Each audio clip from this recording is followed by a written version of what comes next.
শুভ বিকেল। আগামী সময়ের আয়োজনে বিশ্বকাপ টকিং পয়েন্টে আপনাদের স্বাগতম জানাচ্ছি।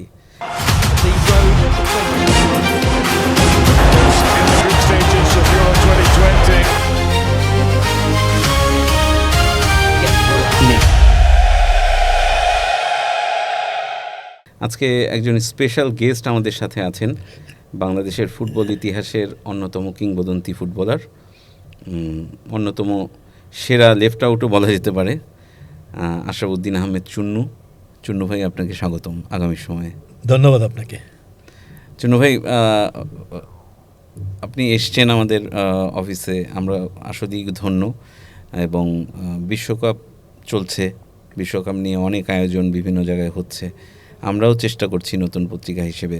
তো এই বিশ্বকাপ নিয়ে আজকে আমরা একটু আলোচনা করব। আলোচনাটা খুব গুরুগম্ভীর কোনো আলোচনা না, আমরা একটু মানে হালকা ছলেই আমরা আসলে আপনার এক্সপিরিয়েন্সটা জানতে চাই। আসলে আপনি তো বহু বছর ধরে বিশ্বকাপ দেখেন জন্য ভাই। হ্যাঁ, আমি আজকে শুরুতেই অভিনন্দন জানাই আপনাদেরকে এবং দর্শক শ্রোতা আজকে যারা দেখছেন। তো বিশ্বকাপ ফুটবল আমার জানা মতো আমি 1974 থেকে ফলো করি। আচ্ছা, আমার বয়স যখন আমি ইন্টারমিডিয়েট পড়ি তখন আমি ফলো করি। সেবার বোধহয় ব্রাজিল চ্যাম্পিয়ন হয়েছিল। তো তখন তার টিভিতে দেখতে পেতাম না, রেডিওর খবরও শুনতাম এবার ব্রাজিল চ্যাম্পিয়ন হয়েছে, এবার অমুকে চ্যাম্পিয়ন হয়েছে, এরকম। তখন থেকেই যেহেতু একজন খেলোয়াড় ছিলাম তখন থেকেই ফলো করা শুরু করি। তো আস্তে আস্তে 74, 78 আর্জেন্টিনা বোধহয় প্রথম চ্যাম্পিয়ন হলো। তারপরে 82, 86 এসে বাংলাদেশে ব্যাপক জনপ্রিয়তা পায় এই বিশ্বকাপের ফুটবল। অর্থাৎ তখন মাত্র আমরা রঙিন টেলিভিশন যুগে প্রবেশ করলাম। তো তখন টিভিতে ডাইরেক্ট খেলা দেখানো শুরু করে। তো সেই সময় থেকে ফুটবল আস্তে আস্তে আরও জনপ্রিয়তা পায় বিশ্বকাপে।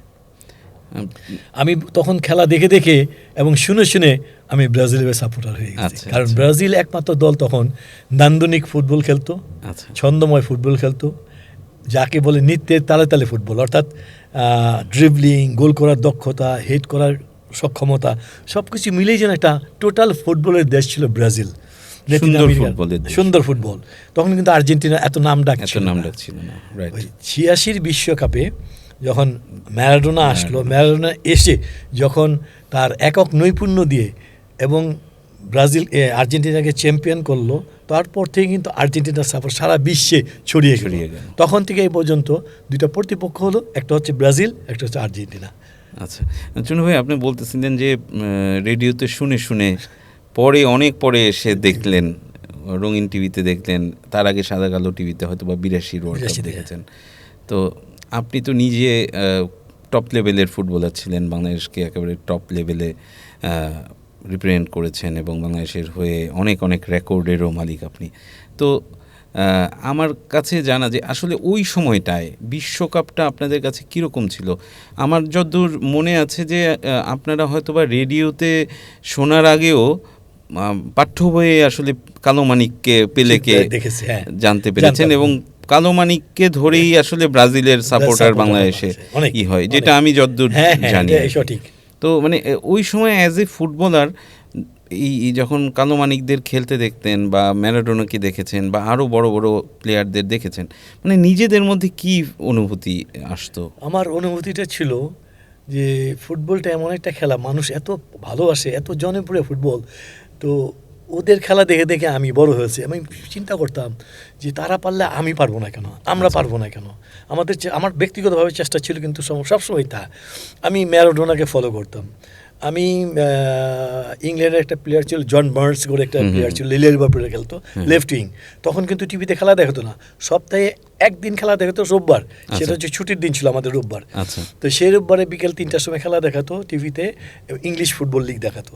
জন বার্নসের খেলা অনেকবার দেখেছি আমি দেখে দেখে ওর থেকে ড্রিবলিংটা শেখার চেষ্টা করছি, যে ও কীভাবে করে আমি সেভাবেই করবো, ইত্যাদি ইত্যাদি করে করছি।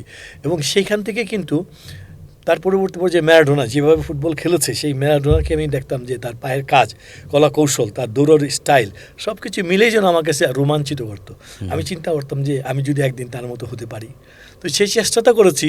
তো বাংলাদেশের প্রেক্ষাপটে যতটুকু চেষ্টা করেছি, যতটুকু পেরেছি, জানি না কতটুকু পেরেছি, তো চেষ্টার ত্রুটি করিনি। না, ততটুকু যতটুকু প্রেক্ষাপট ততটুকু হতে পেরেছেন চুন্নু ভাই, এটা ইতিহাস সাক্ষী আছে। আমরা জানি মানে একজন চুন্নু, একজন সালাউদ্দিনের আসলে কোন লেভেলের ফুটবলার ছিলেন এটা ইতিহাস জানে, ইতিহাসের পাতায় লেখা আছে। যাই হোক, তারপরেও বাংলাদেশ কেন বিশ্বকাপে নেই, এই প্রসঙ্গটা নিয়ে আমরা শেষে হয়তো আলোচনা করবো চুন্নু ভাই। আমরা বর্তমান বিশ্বকাপ চলছে, 3টা দেশে জমজমাট ফুটবলের একটা উৎসব শুরু হয়ে গিয়েছে, এটা নিয়ে একটু কথা বলতে চাই। আমরা ফার্স্ট রাউন্ডের মাঝামাঝি প্রায় শেষ পর্যায়ে চলে এসেছি এবং দেখলাম যে বাংলাদেশের মানুষের, শুধু বাংলাদেশ না আসলে সারা পৃথিবীর মানুষই আসলে 2টা দেশকে নিয়ে অনেক বেশি আগ্রহী থাকে, আর্জেন্টিনা এবং ব্রাজিল। ব্রাজিল 5বারের চ্যাম্পিয়ন, গতবার 3য়বারের মতন আর্জেন্টিনা চ্যাম্পিয়ন হয়েছে। তো মানে আপনার কাছে এইবারের ওয়ার্ল্ড কাপটা কেমন মনে হচ্ছে? অনেকে আমাকে বলছিল যে এবারের ওয়ার্ল্ড কাপটা জমে উঠছে না। আচ্ছা, আমি বললাম প্রত্যেক বছর শুরুটা এরকমই হয়। আচ্ছা, বড় বড় দল যখন খেলবে, মাঠে আসবে, তখন কিন্তু আস্তে আস্তে জমে যাবে। আজকে দেখেন ব্রাজিলের খেলা হয়েছে, জমে গেছে। আর্জেন্টিনার খেলা গতকালকে রাত্রে হয়েছে, জমে গেছে। কিন্তু এইভাবে কিন্তু আস্তে আস্তে হাইপ উঠবে। হাইপটা এমন পর্যায়ে যাবে যে ভাবাও যাবে না যে এত ভালোবাসে ফুটবল মানুষ। আপনি কালকে দেখেছেন যে টিএসসি চত্বরে লাখ লাখ মানুষ, হাজার হাজার না, লাখ লাখ মানুষ বসে বসে খেলা দেখছে, উৎসব, আনন্দ পরিবেশ। মনে হচ্ছে যেন ঈদের আমেজ চলে আসছে বাঙালির মাঝে। সারা বাংলাদেশে কিন্তু এটা হচ্ছে। তো এটা যতদিন যাচ্ছে, ব্রাজিল, আর্জেন্টিনা, জার্মানি, ইটালি তো নেই এবার, স্পেন, ফ্রান্স, এরা যখন টপে যাবে, অর্থাৎ সেকেন্ড রাউন্ড থেকে, ফার্স্ট রাউন্ড থেকে সেকেন্ড রাউন্ড যাবে, সেকেন্ড রাউন্ডে থার্ড রাউন্ড যাবে, কোয়ার্টার ফাইনাল যাবে, সেমিফাইনাল যাবে, ফাইনাল পর্যন্ত যখন যাবে, তখন দেখা যাবে বাংলাদেশের মানুষের উচ্ছ্বাস, উন্মাদনা, এটা বলায় প্রকাশ করা যাবে না। এখানে তো একটা আবার ভয়ের জায়গাটা, একটা ঝুঁকির জায়গা বা শঙ্কার জায়গাও আছে জন্য ভাই, যদি ব্রাজিল আর্জেন্টিনা ওই লেভেল পর্যন্ত না যেতে পারে। আসলে আমি বলবো যে ফুটবল এমন একটি খেলা, এটা নির্মল আনন্দ, মানুষ ভালোবাসে। মানুষকে মানে এত অতি উৎসাহী না হয়ে যেন একে অন্যের সঙ্গে ঝগড়াঝাটি না বাঁধে, এটা আমার রিকোয়েস্ট থাকবে মানুষদের প্রতি, যারা ক্রীড়াকে ভালোবাসেন তাদের প্রতি, যে তাকে যেমন মানে আনন্দে উৎসবে মাতিয়ে রাখেন, হারাকেও মেনে নেবেন, যেন স্পোর্টসম্যানশিপটা যাতে থাকে, এটাকে বাস্তবতা হিসেবে মেনে নেবেন। পারস্পরিক শ্রদ্ধা আসলে স্পোর্টসে কিন্তু এটা একেবারে বড় এলিমেন্ট, এটা থাকতেই হবে। কিন্তু মাঝে মধ্যে এটা মানে আবেগের বশবর্তী হয়ে আমরা হয়তো আবেগের বশবর্তী হয়ে যাই। আচ্ছা, তারপরে এই যে বাংলাদেশের মানুষের যে ব্রাজিল আর্জেন্টিনা নিয়ে উন্মাদনা, এবং এই সময়ে এই সোশ্যাল মিডিয়ার যুগে, এই ডিভাইসের যুগে আমাদের এই প্রজন্মের ছেলেপেলেরা ফুটবল দেখতেছে, এটা কি কেমন মনে হয় আপনার কাছে? এটা আমার কাছে খুব ভালো মনে হয়। কারণ হচ্ছে কি, আমরা যদি স্পোর্টসম্যান স্পিরিট ছোট ছেলে মেয়েদের মধ্যে ঢুকিয়ে দিতে পারি, তাহলে অনেক অনেক ক্ষেত্র থেকে আমরা বেরিয়ে আসবো। মাদক শক্তি আছে, অনেক বাজে কাজ আছে, কিশোর গ্যাং আছে, এখান থেকে আমরা বেরিয়ে আসতে পারবো। এটাকে ধরে রাখতে হবে। আজকে যে বিশ্বকাপ আসছে, যে উন্মাদনা হচ্ছে, এই উন্মাদনাটাকে কাজে লাগাতে হবে। কারা কাজে লাগাবে? বাংলাদেশ ফুটবল ফেডারেশন, ক্রীড়া মন্ত্রণালয়, এরা যদি সঠিকভাবে পরিকল্পনা নিয়ে যদি এগোয়, তাহলে কিন্তু আমাদের দেশের নতুন প্রজন্ম যারা আছে, তারা কিন্তু একটা সঠিক পথ খুঁজে পাবে। অর্থাৎ আগামীর জন্য কিছু আমরা ভালো জিনিস পাবো।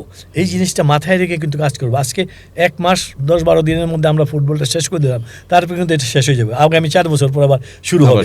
কিন্তু এই 4 বছর আমরা যেন এটাকে লালিত পালিত করতে পারি, সেই ক্ষেত্রে একটা প্ল্যান প্রোগ্রাম দরকার।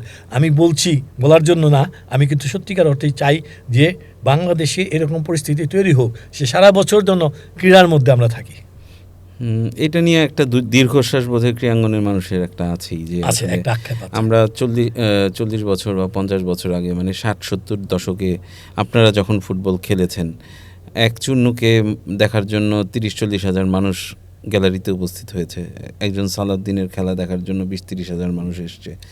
তো ওই উন্মাদনাটাকেও কিন্তু আমরা ক্যাশ করতে পারিনি। আজকে আমরা এতটা পিছিয়ে, আমরা গত 23 বছর ধরে সাউথ এশিয়ায়ও আসলে আমরা শিরোপা জিতে না, মানে কিছু খারাপ লাগা কাজ করে না? আমি এটা বলি, সেটা হচ্ছে আমাদের যারা গত কর্মকর্তা ছিলেন আমাদের সময়, পরবর্তী পর্যায়ে যে কর্মকর্তারা এসেছিলেন, তারা কিন্তু এটা ক্যাপিটালাইজ করতে পারেনি।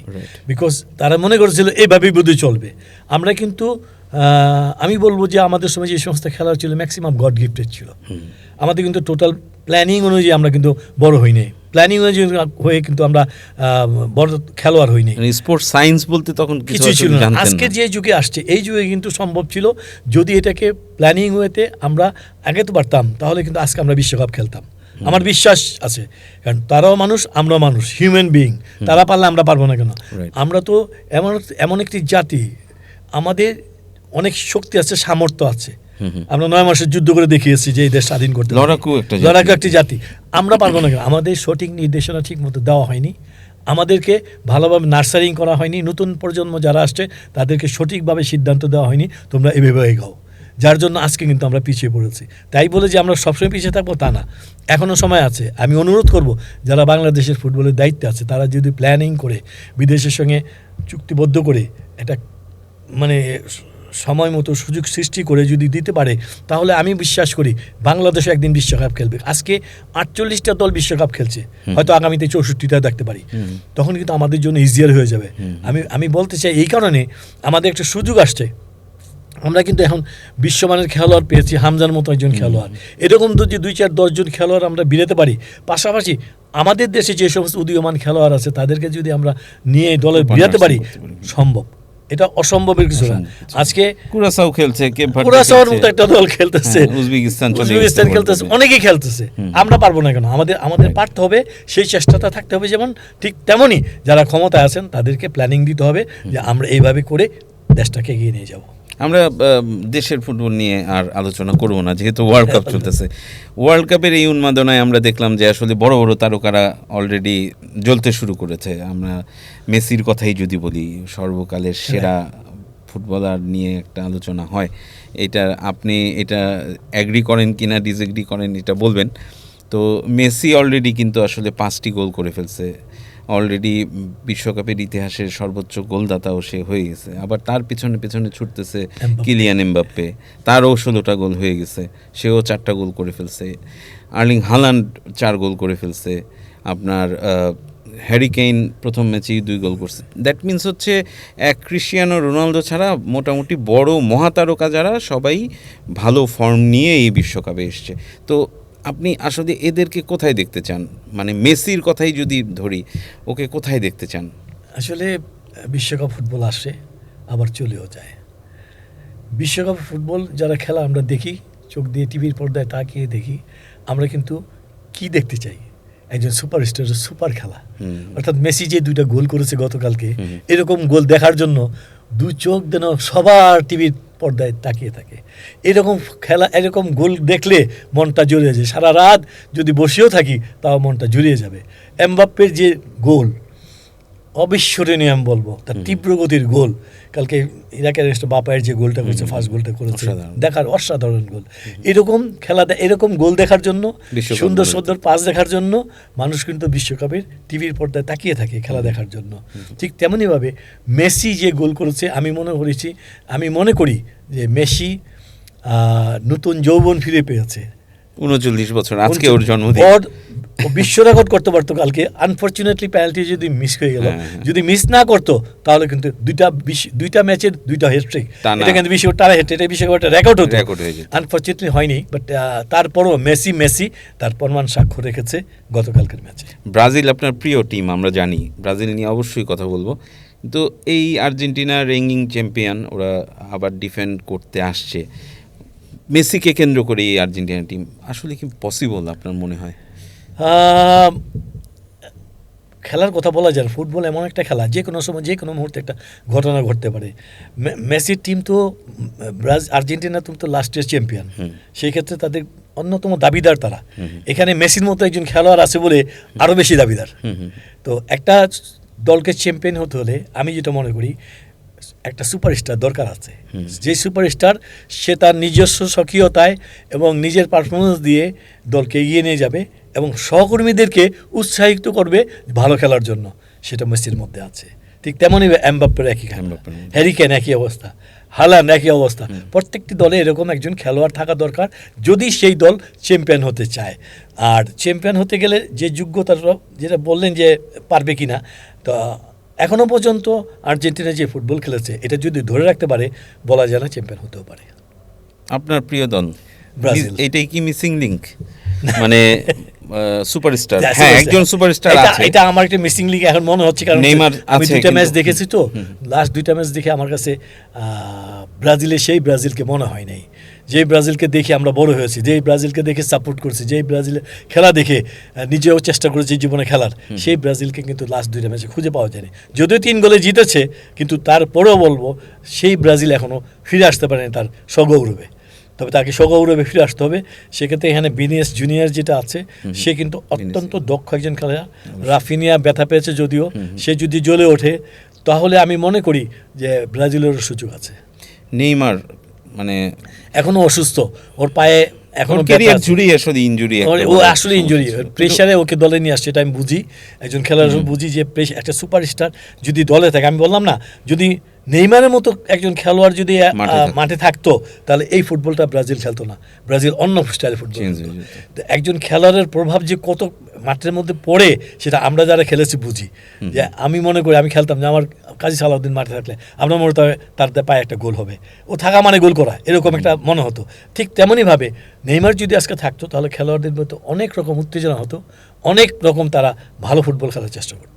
ব্রাজিলকে কোথায় দেখতে চান, মানে এই ব্রাজিলকে, মানে আপনারা যেই ব্রাজিল দেখে বড় হয়েছেন বা আমরাও যেই ব্রাজিল দেখে আমরা বলতে পারি যে আপনার 2002 সালে যেই ব্রাজিল, রোনালদো নাজারিও, বড় বড় রোনালদিনিও, রবার্তো কার্লোসদের দেখেছি, মানে এটার সাথে তো এই ব্রাজিলকে কোনোভাবে মেলানো যায় না। কিন্তু মানে এইটা কি একটা দীর্ঘশ্বাস না আপনাদের জন্য? প্রায় 2 যুগ ধরে একটা দীর্ঘশ্বাস হলো। এখন যে ফুটবলটা চলে আসছে, এক সময় একতরফাভাবে ফুটবল খেলতো ব্রাজিল, এখন কিন্তু সেই একতরফা ইজম চলে গেছে।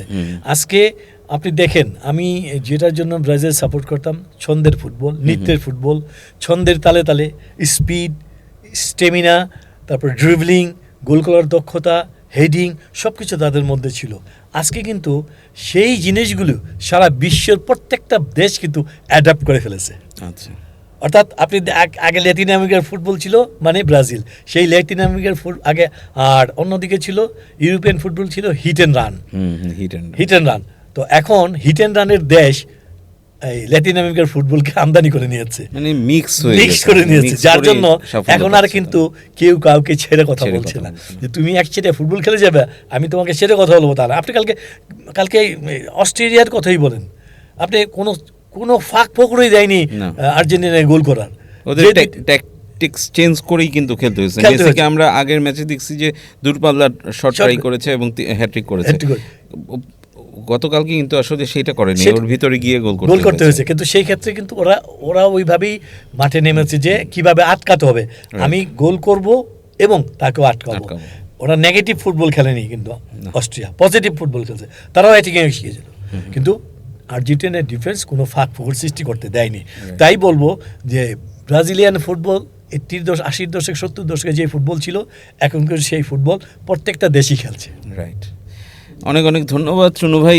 আমরা খুব অল্প সময়ে, আমরা আশা করি এই ওয়ার্ল্ড কাপেই আপনাকে আবার আমাদের মাঝে পাবো। দর্শক, এতক্ষণ আমরা অনেক কথা শুনলাম আমাদের কিংবদন্তি ফুটবলার, আমাদের বড় মহাতারকা চুন্নু ভাইয়ের কাছ থেকে।